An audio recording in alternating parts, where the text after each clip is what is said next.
अस्सलाम वालेकुम स्टूडेंट्स, कैसे हैं आप सब लोग।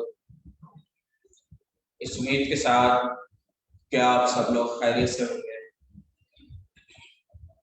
और कल जो है हमने इसमें ज़मीर पढ़ा था, कैसे हैं आप, और उसकी एग्जाम पढ़ी। आज मजीद इसम की आगे एग्जाम को बढ़ाते हैं और हम अपनी क्लास का बाकायदा आगाज करते हैं।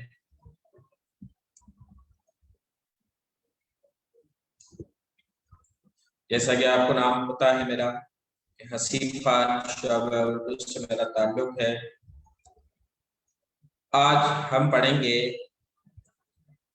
इसमें इशारा।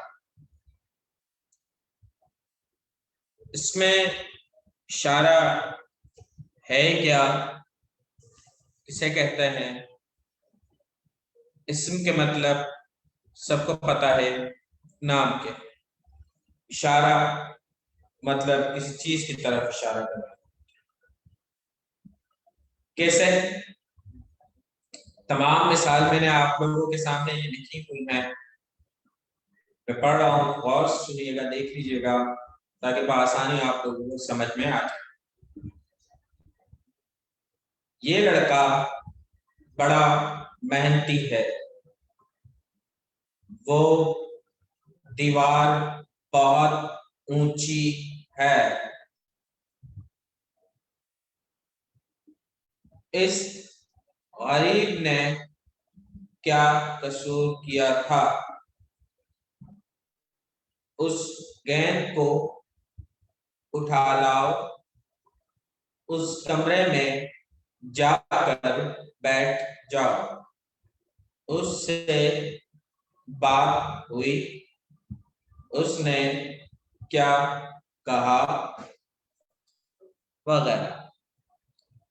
अब देखें, ऊपर अब तक जितने भी जुमले पढ़े हैं उन सबके लिए नीचे मैंने वजाहत भी लिखी हुई है कि आखिर क्या कहना चाह रहे हैं। कि ऊपर की मिसालों में ये, वो, उस, इस ऐसे अल्फाज हैं जो किसी शख्स या चीज की तरफ इशारा कर रहे हैं। ग्रामर में ऐसे हर इस्म को इसमें इशारा कहते हैं। आप लोगों के सामने कैसे कि देखें, ऊपर सबसे पहला जुमला जो है वो क्या है कि ये लड़का बड़ा मेहनती है, मतलब लड़के की तरफ इशारा किया जा रहा है। ठीक है। वो दीवार बहुत ऊंची है, मतलब दीवार की तरफ इशारा किया जा रहा है। उस गरीब ने क्या कसूर किया था, मतलब एक गरीब शख्स की तरफ इशारा किया जा रहा है। उस गेंद को उठा लाओ, मतलब एक चीज या गेंद की तरफ इशारा किया जा रहा है। उस कमरे में जाकर बैठ जाओ, एक कमरे की तरफ इशारा किया जा रहा है। उससे बात हुई, मतलब किसी शख्स से बात हुई। अच्छा, उसके अलावा क्या है, उसने क्या कहा। ठीक है। तो ये तमाम चीजें जो हैं आपकी क्या कहलाती हैं, इसमें इशारा कहलाती है।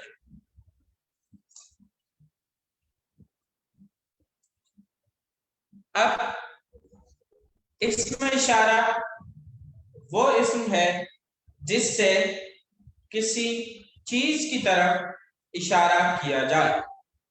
इसकी दो किस्में हैं। जो इसम नजदीक की किसी चीज या शख्स की तरफ इशारा करे उसे इसमें इशारा करीब कहते हैं।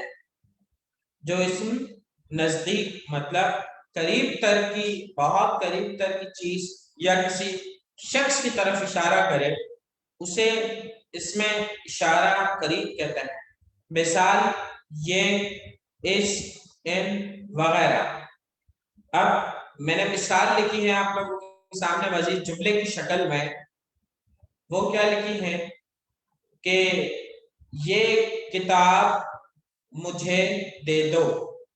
मतलब ये हम उस चीज के लिए इस्तेमाल करेंगे जो कि करीब तरीन है।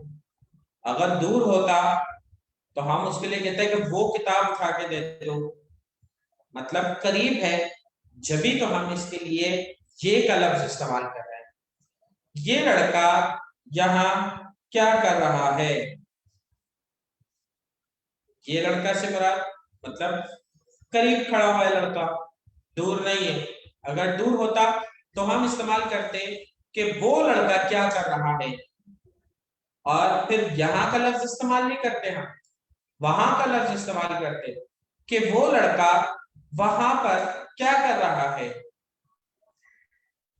उसके बाद है इस फल को उठाकर रख दो। मतलब करीब तरीब जो करीब में पड़ा हुआ फल है उसको उठाकर रख दो, वगैरह वगैरह। ठीक है, तो जो करीब तरीन होते हैं उसके लिए ये और इसका लफ्ज इस्तेमाल होता है। अब ये तो हो गया करीब का। अब दूर के लिए क्या इस्तेमाल होता है वो भी देखो।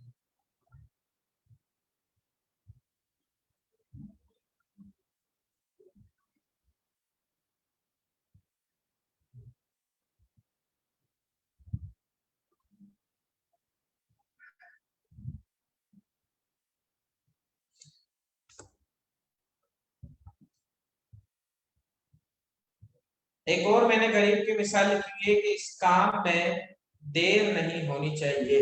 मतलब ये जो भी काम मैं करने के लिए दे रहा हूँ मिसाल के तौर पे, तो उसमें देर नहीं होनी चाहिए। कि मतलब जो मैं काम दे रहा हूँ वो करीब तरीब है, मेरे पास में ही मौजूद है या मेरे बराबर में ही मौजूद है जिस काम को मैं करने के लिए कह रहा हूँ। अगर वो काम मुझसे दूर होता, मेरे करीब ना होता या किसी और जगह पे होता तो मैं उसके लिए वो का लफ्ज इस्तेमाल करता कि वो काम जल्दी हो जाना चाहिए, देर ना। अब इसके बाद है आपके पास जो इस दूर की किसी चीज या शख्स की तरफ इशारा करे उसे इसमें इशारा बाईद कहते हैं। पहले इसम को क्या कहते हैं? इसमें इशारा करीब। और दूसरे इसम को क्या कहते हैं जो कि दूर है, उसको बाईद कहते हैं। मिसाल वो, उस, वगैरह वगैरह। अब आप लोगों के सामने मजीद मैंने नीचे जो है मिसाल लिखी हुई है जुमले की शक्ल में। वो क्या है गौर से देखिएगा। देखिए मैंने पहले मिसाल आप लोगों के सामने लिखी है कि वो साबुन उठाकर लाओ।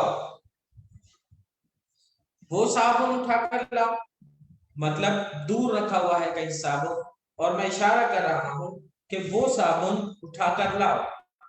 अगर मेरे करीब होता साबुन तो मैं कहता कि ये साबुन उठाकर लाओ, लेकिन साबुन दूर है, फासले पर है, तो मैं उसके लिए क्या कहूंगा कि वो साबुन उठा के लाओ, जो कि इसमें इशारा बईद है। अच्छा, उसके बाद वो किताब गिर गई। मतलब मेरी मुसाफिर पे मेरे फासले से कहीं दूर वो किताब रखी हुई है, उसके हवाले से मैं कह रहा हूं कि वो किताब गिर गई। अगर करीब होती तो मैं ये कहता कि ये किताब गिर गई है। ठीक है। अच्छा, उसके बाद है उसने अब तक जवाब नहीं दिया। उस मतलब किसी शख्स के बारे में बात कर रहा हूं जो कि मुझसे दूर है, उसके बारे में मैं कह रहा हूं कि उसने मुझे अब तक कोई जवाब नहीं दिया। ठीक है, अगर करीब होता तो मैं कहता कि इसने मुझे कोई जवाब नहीं दिया, तो भाई मतलब दूर है तो मैं उसके लिए इस्तेमाल करूंगा कि उसने मुझे कोई जवाब नहीं दिया। अब उसके बाद आप लोगों के सामने है कि उसने खाना खा लिया होगा। ठीक है, किसी शख्स की तरफ इशारा है जो कि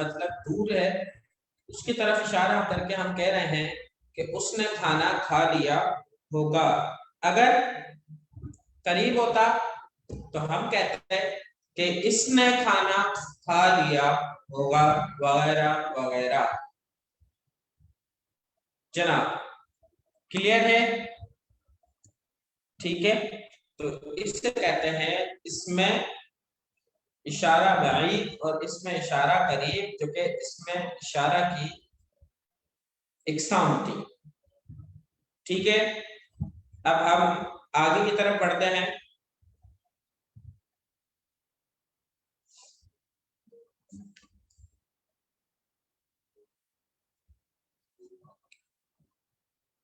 मुशार इलैह, मुशार इलैह है क्या? पहले तो वो देखें, मैं बताता हूं आप लोगों को।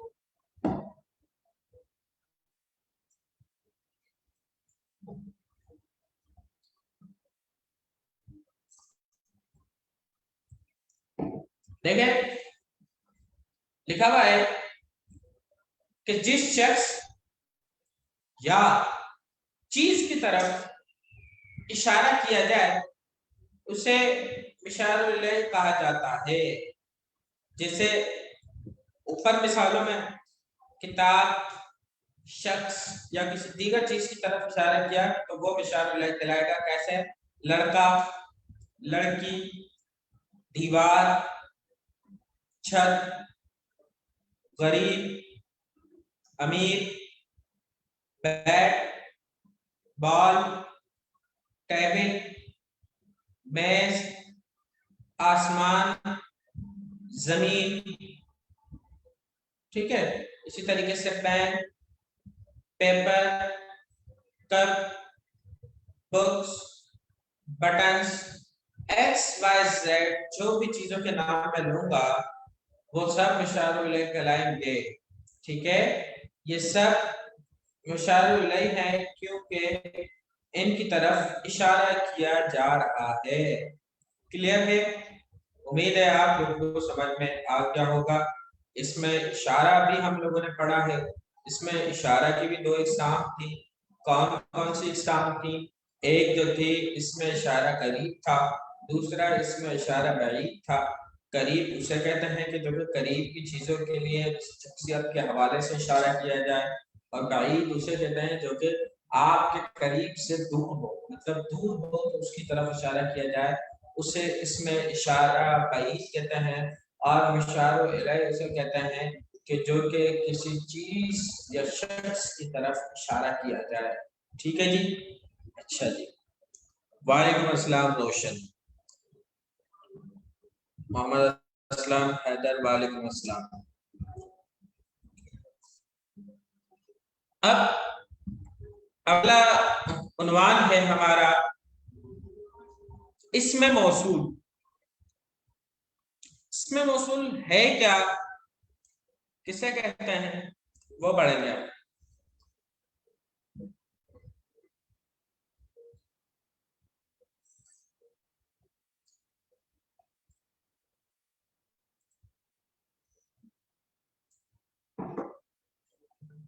देखें, बहुत आसान है ये भी, मैंने जुमले की शक्ल में लिख दिए हैं ताकि आसानी आप लोगों को समझ में आ जाए कि जो मेहनत करता है कामयाब होता है, जिसने काम किया इनाम पाया, जो भी चीज चाहो ले लो।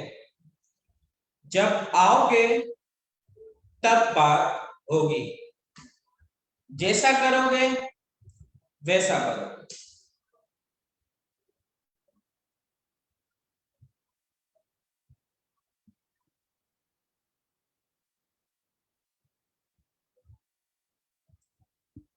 ये मैंने तकरीबन 5 जुमले आप लोगों के लिए लिखे हैं। अब इसकी वजाहत क्या है कि ऊपर की मिसालों में जो जिस जब ऐसे अल्फाज हैं कि जब तक इनके साथ एक जुमला ना मिलाया जाए कुछ मायने नहीं थे। मिसाल, मैं, जो जो के बाद जब तक मेहनत करता है ना कहा जाए सिर्फ जो कुछ मायने नहीं देता। ग्रामर में ऐसे हर इसम को इसमें मौसूल कहा जाता है। ठीक है, कैसे? एक दफा फिर मैं पढ़ दूं। देखें, ऊपर की मिसालों में जो जिस जब ऐसे अल्फाज हैं कि जब तक इनके साथ एक जुमला ना मिलाया जाए कुछ मायने नहीं देता। जैसा कि जो के बाद जब तक मेहनत करता है ना कहा जाए सिर्फ जो कुछ मायने नहीं देता। कैसे? जो मेहनत करता है, अब क्या मायने दे रहा है? कोई मायने नहीं दे रहा। लेकिन इसके साथ एक और अगर अल्फाज या चंद अल्फाज मजीद शामिल करेंगे तो ये मायने देगा। कैसे? कि जो मेहनत करता है कामयाब होता है। जुमला मुकम्मल हो गया, मायने भी दे दिए।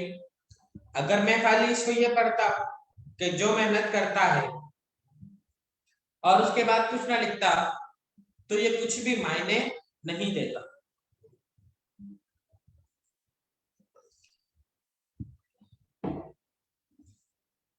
उसके बाद है आपके पास कि जिसने काम किया। अब मैं अगर जिसने काम किया पर रोक दूं उसके बाद आगे कुछ ना पढ़ूं तो ये कुछ भी मायने नहीं देगा।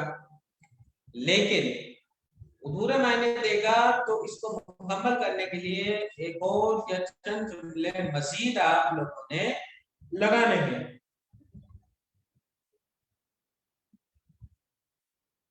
कैसे? कि जिसने काम किया इनाम पाया। जुमला मुकम्मल कि भाई जो काम करेगा उसे इनाम मिलेगा। ठीक है, उसके बाद है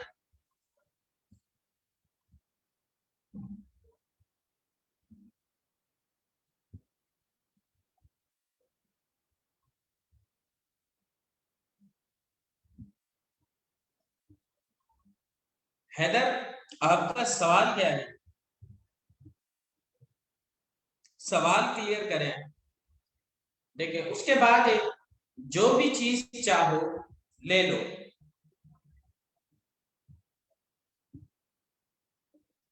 जब आओगे, जब आओगे मतलब अधूरी बात है। अब उसको मुकम्मल करने के लिए हमने क्या लिखा है कि तब बात होगी। जैसा करोगे अधूरी बात, मुकम्मल करने के लिए क्या लिखे जुमले हमने? वैसा भरोगे। क्लियर है?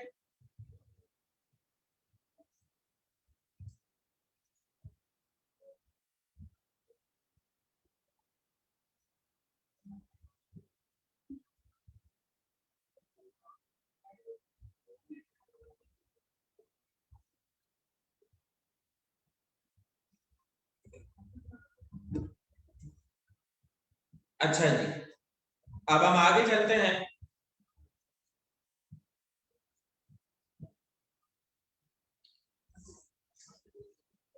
मौसूल के बाद जो जुमला आता है उसे सिला कहते हैं।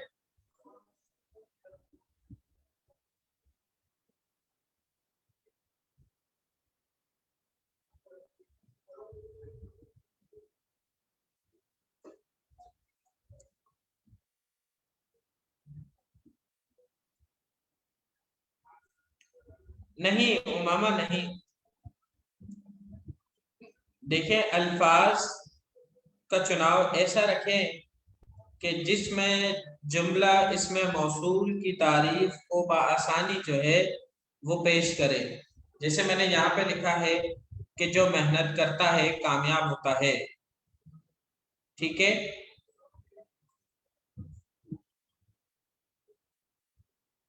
आप अगर का लफ्ज इस्तेमाल करने का कह रहे हैं वो उस कंडीशन में इस्तेमाल हो सकता है कि अगर मैं जैसा कि यहाँ पे जो की जगह अगर लगा दूं, अगर मेहनत करोगे, अगर मेहनत करोगे तो कामयाब होगे, ऐसे जुमला बन सकता है। ठीक है, अच्छा उसके बाद जिसने काम किया इनाम पाया, जो भी चीज चाहो ले लो। उसके अलावा लिखा हुआ है कि जब आओगे तब बात होगी। अब जब की जगह अगर मैं लगाऊं कि अगर कल आओगे तो बात होगी, अगर कल आओगे तो बात होगी, उस सिचुएशन में, उस कंडीशन में, उस दौरानिया में आप अगर का इस्तेमाल कर सकती हैं उमामा का। उमामा क्लियर है आपको?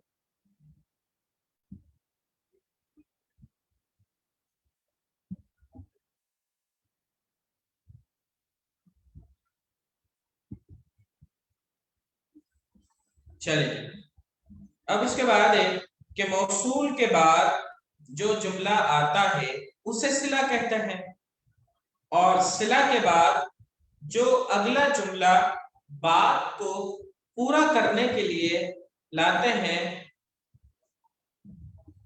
वो जवाब सिला कहलाता है। कैसे? नीचे मैंने मिसाल भी लिखी है आपके सामने। अच्छा हैदर, ठीक है जनाब। सिला क्या है? मेहनत करता है। अब जवाब सिला क्या होगा इसका? कामयाब होता है। ठीक है भाई, मौसूल के बाद जो जुमला आता है, ठीक है, उसे क्या कहते हैं?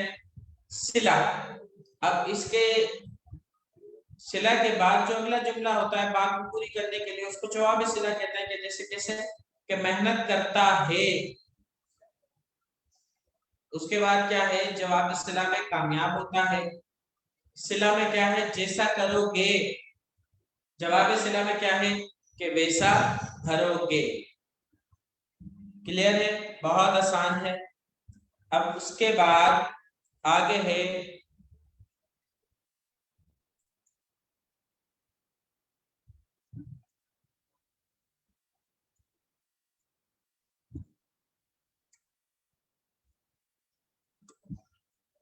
इसमें मुसग्गर।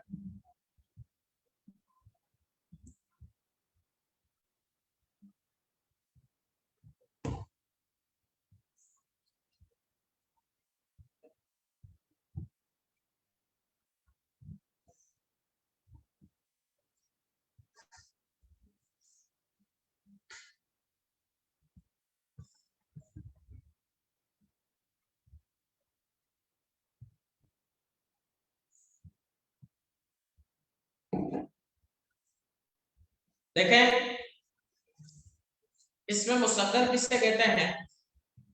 आप लोगों के सामने नीचे मैंने जुमले लिखे हैं समझाने के लिए कि लड़कियां ढोलक बजा रही थीं, उस पलंगड़ी को बरामदे में रख दो। इस डिबिया में क्या है? ऊपर की मिसालों में ढोलक, पलंगड़ी, डबिया ऐसे अल्फाज हैं जो बिलतरतीब ढोल, पलंग, डब्बा की छोटाई को जाहिर कर रहे हैं। ग्रामर में ऐसे इस्म को इसमें मुसग्गर कहते हैं। क्या लिखा हुआ है कि ढोल की छोटाई बयान करेंगे तो कौन सा लफ्ज आ गया? ढोलक। पलंग की छोटाई को बयान करेंगे तो पलंगड़ी। डब्बे की छोटाई को बयान करेंगे तो क्या हो गया? डबिया। डब्बा बड़ा होता है, डबिया छोटी होती है। पलंग बड़ा होता है, पलंगड़ी छोटी होती है। ढोल बड़ा होता है, ढोलक छोटी होती है। क्लियर है? इसमें मुसग्गर वो इस्म है जिससे किसी इस्म की छोटाई जाहिर हो। मिसाल, ढोल से ढोलक, पलंग से पलंगड़ी। अब ऊपर देखें कि क्या है कि लड़कियां ढोलक बजा रही थी। अगर हम इसको ये कहते हैं कि लड़कियां ढोल बजा रही थी तो फिर वो इसमें मुसग्गर नहीं कहलाता।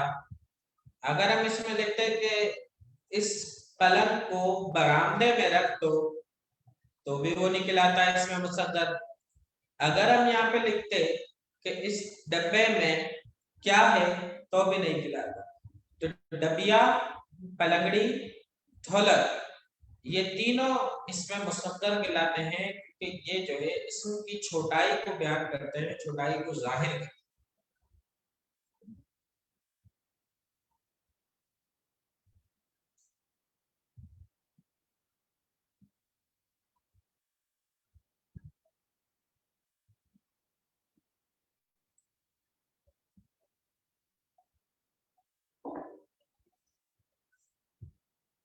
अब आगे चलते हैं। इसके मैंने कई अल्फाज लिखे हैं आप लोगों को समझाने के लिए कि जैसे टांग जो पैर होता है उसको क्या कहते हैं इसकी छोटाई बयान करने के लिए? टंगड़ी। ठीक है, ये जो टांग होती है ना, जो हमारे पैर होते हैं इसको टांग कहते हैं, तो इसकी छोटाई बयान करने के लिए क्या कहते हैं? टंगड़ी। पंख,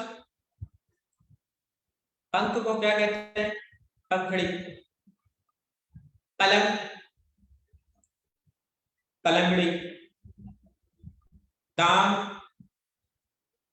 दुमड़ी। बच्चा, बच्चोंगड़ा। दुख, दुखड़ा। मुख, मुखड़ा। मुख चेहरे को कहते हैं। घर, घरौंदा।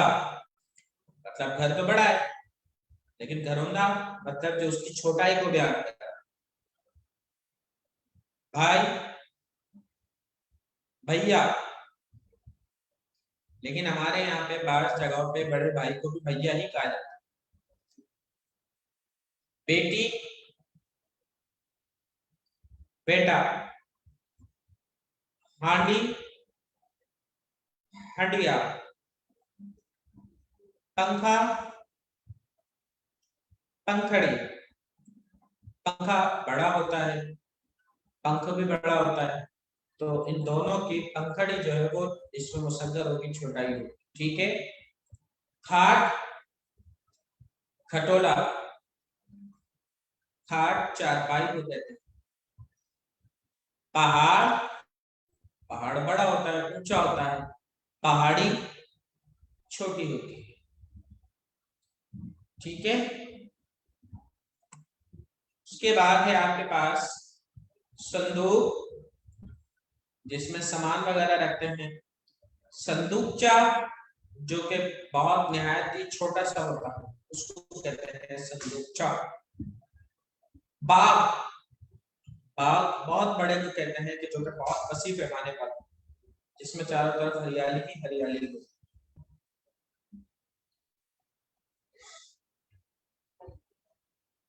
अच्छा, उसके अलावा दर, दरीचा, ठीक है, दर दरवाजे को कहते हैं, ताक मचान को कहते हैं जो कि घरों में बने हुए होते हैं, किताब, और इसका मुसक्कत है किताबचा जो कि छोटी सी आती है। जो मामा बिल्कुल ठीक कहा आपने कि ये जो है एक हुर्फ इजाफी मैंने लगा दिया है, बेटी का जो है वो बिटिया होगा, ठीक है, वो बेटा नहीं है बिटिया है असल में, वो मैं इसके कंपोजिंग में थोड़ी सी मिस्टेक हो गई है, वो बिटिया है, ठीक है। उमामा, आपके सवाल का जवाब है जी जनाब। तो समझ में आ गया आप लोगों को? कोई मुश्किलात? आज हमने पढ़ा है इसमें मुसग्गर, और उसकी मैंने आप लोगों को बहुत सारे अल्फाज भी बताए हैं कि कौन कौन से अल्फाज हो सकते हैं, और इसमें मौसूल पढ़ा है आप लोगों को। अच्छा, और इसके अलावा जो है आप लोगों को मुशार इलैह पढ़ाया है, और इसमें बईद पढ़ाया है, इसमें करीब पढ़ाया है, और इसके अलावा इसमें इशारा पढ़ाया है, और बस आज के लिए यही था कि जो कुछ भी हमने पढ़ा है इसमें कोई भी ऐसी बात या कोई भी ऐसी चीज जो समझ में ना आई हो आप लोगों को मुझसे पूछें, या कि कोई भी चीज आपको समझ में नहीं आ रही।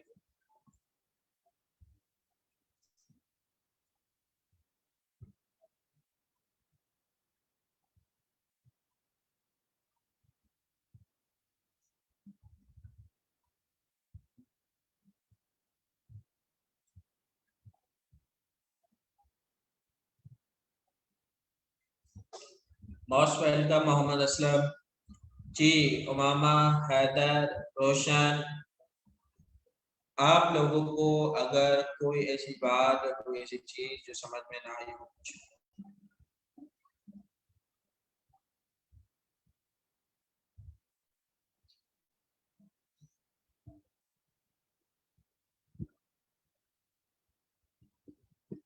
Most welcome Roshan.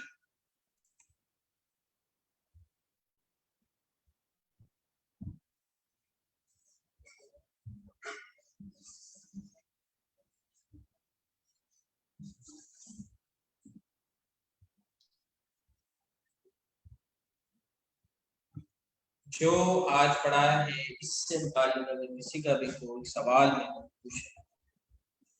Thank you Haider.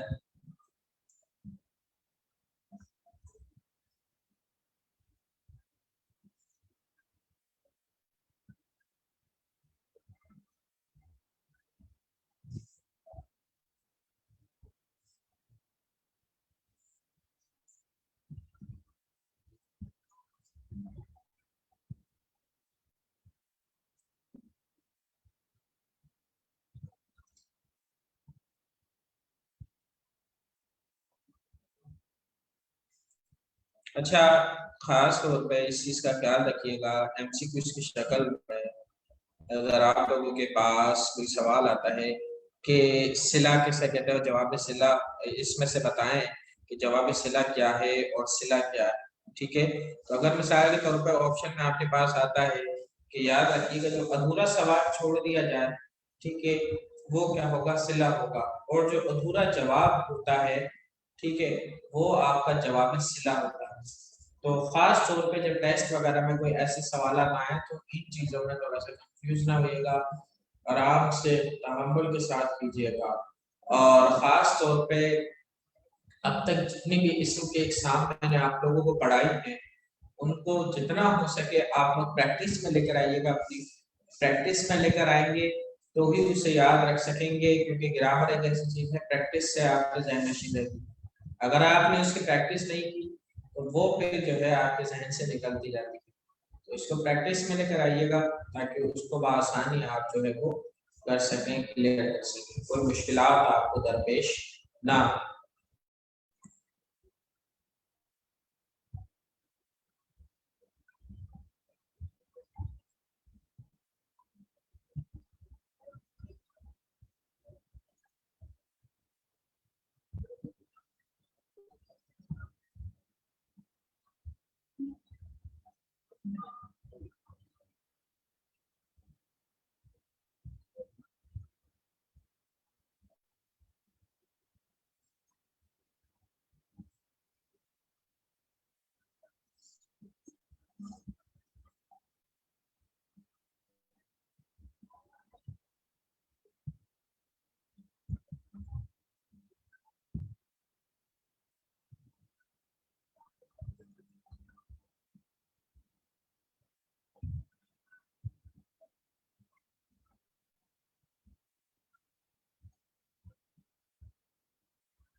Haider, सबसे अच्छी प्रैक्टिस यही है कि जो मैंने अब तक जितने भी मैंने ग्रामर के हवाले से पढ़ाया है उसको आप एक दफ़ा रिवाइज कर लें, आप वो वीडियोस बार बार देखें और कॉपी और पेंसिल जो है अपने पास रखें। जो जो चीज़ें अब तक मैंने पढ़ाई हैं उनको खुद अपनी प्रैक्टिस में लेकर आए।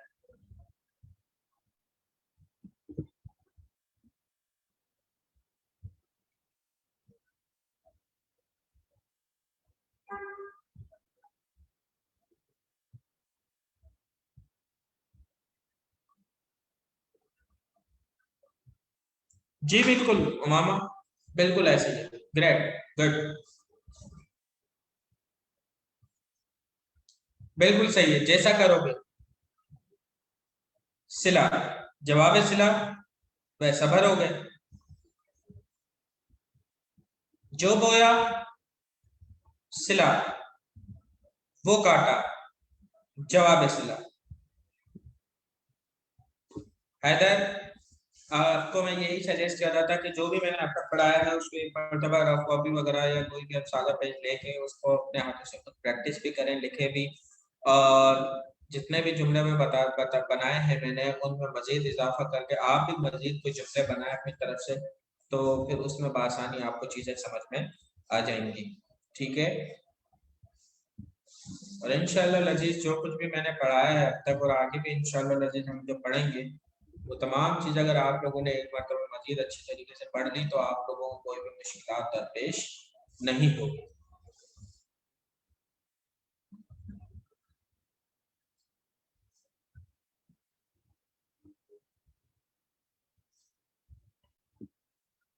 जी हैदर, जी जनाब, कोई सवाल नहीं है आप लोगों का। रोशन, जुमले बनाए अपनी तरफ से, जिस तरीके से मामा ने बनाए थे जुमले बनाए आप भी देखें उनको।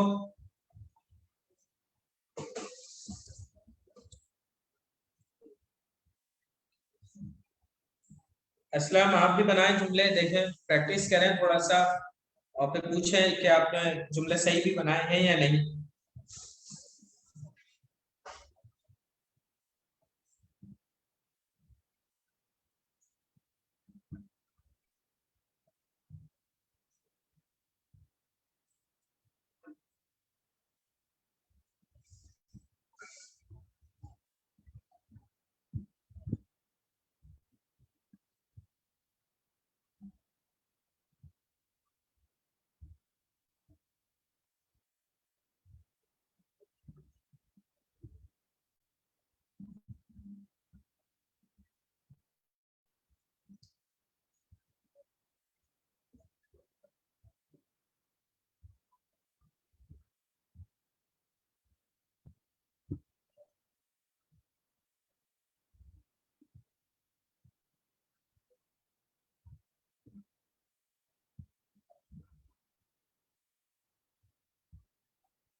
देखें मामा, आप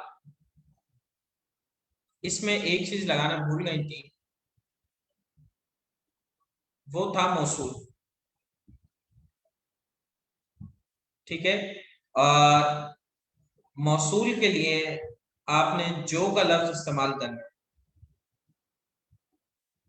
ठीक है, जैसा करोगे सिला है, जवाब है सिला, वैसा भरोगे, लेकिन इसके पीछे आपने जो का लफ्ज लास्ट में इस्तेमाल करना है। ठीक है, तो असल मौसूल आपका वही होगा, इस बात का ख्याल रखिएगा वहां। जैसे जो जैसा करेगा वैसा भरेगा।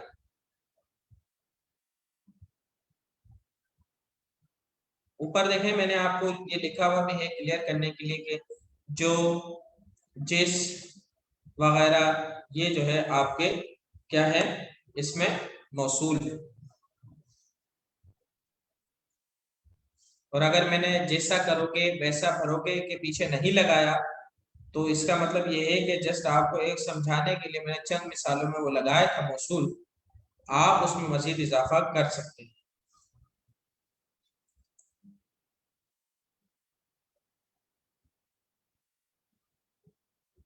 ठीक है मामा, देखें, सिंपल सी बात है, गौर से सुने। ऊपर मैंने लिखा हुआ है इसमें मौसूल, अब लिखा हुआ है कि मौसूल के बाद जो जुमला आता है, मौसूल के बाद कौन सा जुमला आ रहा है, मतलब मौसूल मतलब जो है। एक मिसाल आपके सामने मैंने लिखी कि जो क्या है, मौसूल है।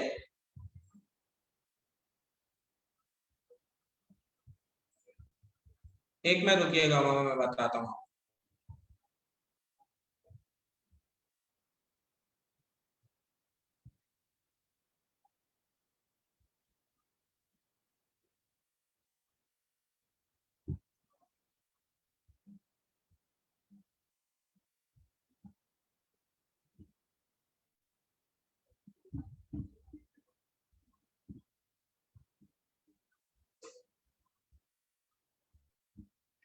जैसे मैंने लिखा ये जो, ठीक है, ये क्या हो गया, मौसूल हो गया। अब आप लोगों के सामने है कि सिला, ठीक है, ये सिला क्या है, मेहनत करता है। ठीक है, जवाब सिला क्या हो गया, कामयाब होता है। ठीक है, तो जो आपका जो है वो मौसूल कहलाएगा। क्या कहलाएगा, मौसूल कहलाएगा।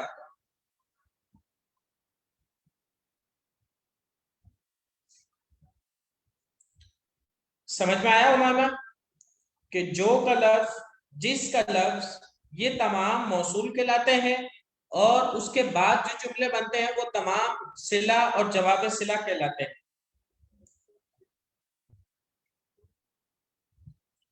क्लियर है, समझ में आया मामा?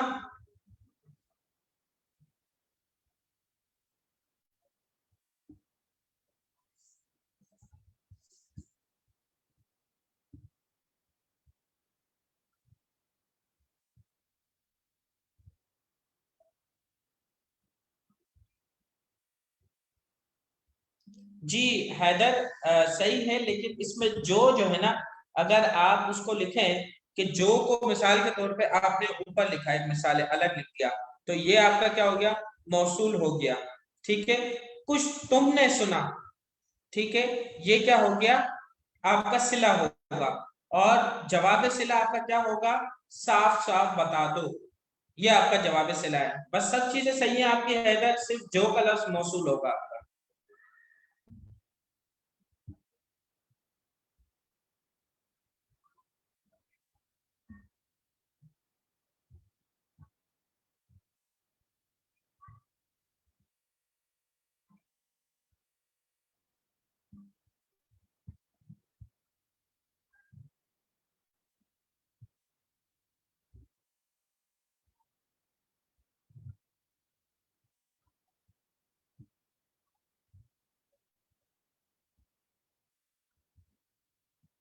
असल में देखें हैदर, ये जो खास तौर पे ये जौनसा का जो लफ्ज आता है ना, उर्दू अदब के अंदर खास तौर पे ऐसे लफ्ज को, असल में ये आपने कहा जौनसा, ठीक है, ये आपने लफ्ज इस्तेमाल किया।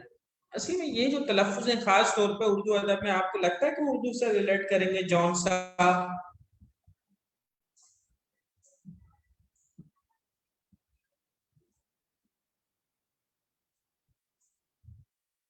जी बिल्कुल उमामा।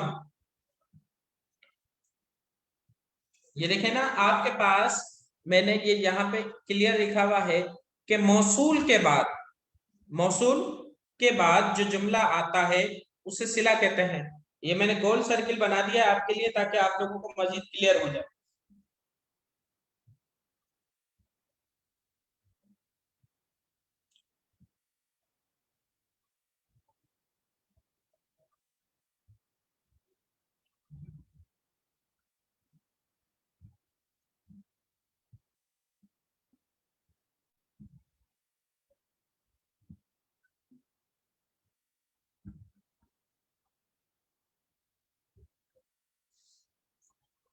हैदर, जुमला कोई और बनाए आप। हैदर, हैदर अली, आप कोई जुमला और बना के भेजें ताकि मजीद मैं देखूं आपको समझ में आया मजीद या नहीं, जल्दी से।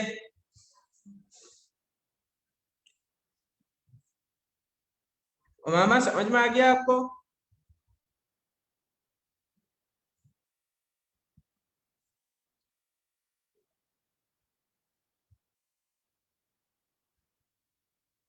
गुड। जी हैदर, एक दफा आप भी जुमला कोई देखें बना के, कोई आपको समझ में आ गया, कोई आपका ऐसा सवाल जो क्लियर ना हो रहा हो, पूछे मुझसे।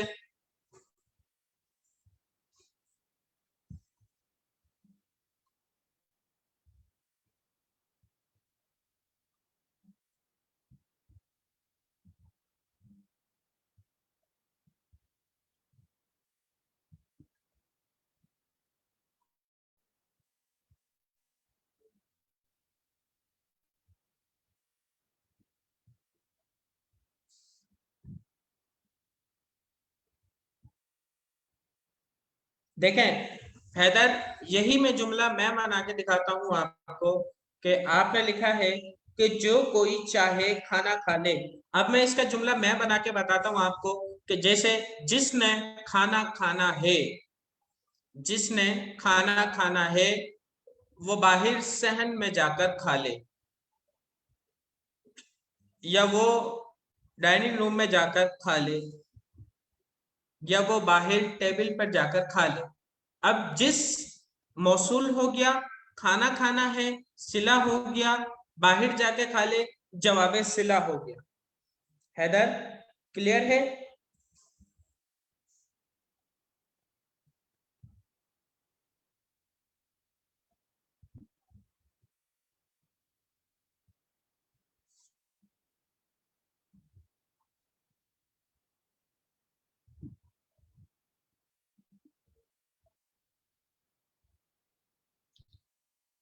हैदर, अगर नहीं आया मैं फिर एक दफा समझा देता हूँ। सिंपल सा एक फॉर्मूला है, वो मैं बता रहा हूँ, देखें। ये आपके लिए ही मैं रेस कर रहा हूँ ताकि आपको मैं मजीद जो है वो समझा सकूं। देखें, सिंपल सी बात है। पहले में आया मौसूल। मौसूल का मतलब क्या है कि ये समझ ले, मैंने लिखा जो, ये आपका हो गया मौसूल। ठीक है, उसके बाद आपका क्या है? सिला। सिला में क्या है कि जो मेहनत करता है। ठीक है, अब जवाब सिला में क्या होगा? कामयाब होता है। सिंपल सी बात है, ये आपका मौसूल है।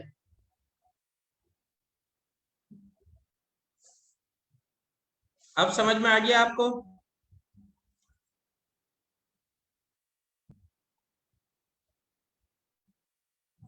हैदर,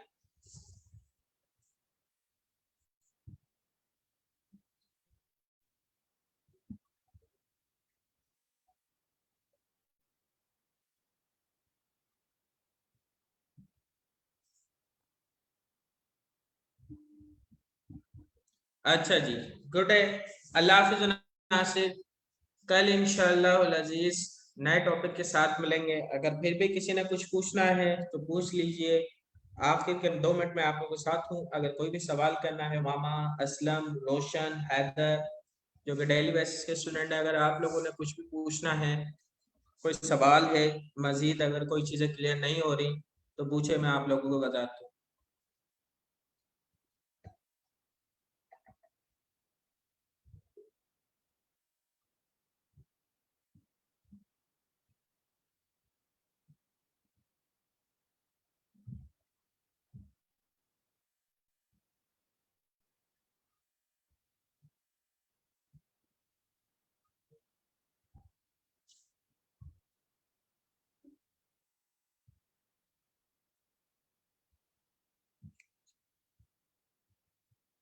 ओके जी, अल्लाह हाफिज नासिर, अपना ख्याल रखिएगा। इंशाल्लाह अजीज कल नए टॉपिक के साथ हाजिर हूँ।